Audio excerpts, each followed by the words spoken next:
So far, in 2022, 177 journalists in Colombia have been threatened, according to the Foundation for Press Freedom, a non-profit media rights group. According to local police, on November 28, 2 gunmen on a motorbike killed well-known Colombian journalist Wilder Alfredo Córdoba in the town of La Unión.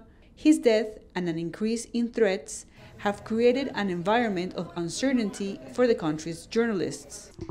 Journalists work every day with fear. Events connected to violence, politics, contraband, everything that has to do with a margin of illegality, are dangerous. Many times there is no reporting on those issues because of the fear already instilled by the newspapers.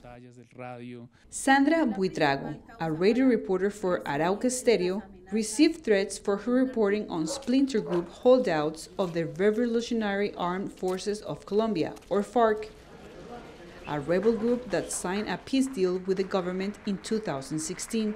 This is not the first time that FARC dissidents have threatened the media.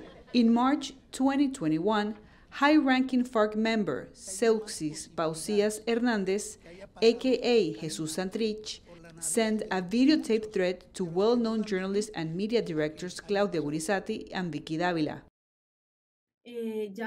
I published an article about the rearming of FARC dissidents. That is the main reason I am now receiving threats. Now, Buitrago must travel in an armored vehicle under a security plan overseen by the Colombian National Protection Unit.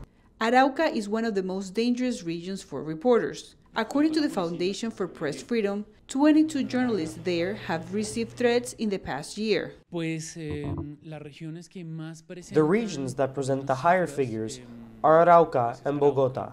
Let's say, by the dimension, the size, the number of journalists, and the media. But I believe that nationally, conditions for journalists are lamentable. Because most threats are anonymous, the Foundation says it is hard to identify whether they are coming from a guerrilla organization, a drug cartel, a criminal gang, a political actor, or an individual.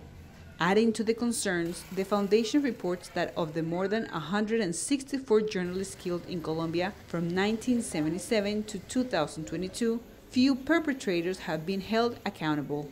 In only one case, all those who were found guilty were punished, and 18% of the other cases resulted in some type of conviction.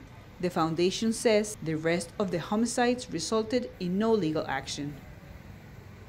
For Nicole Sandoval in Bogotá, Colombia, Cristina Caicedo Smith, VOA News.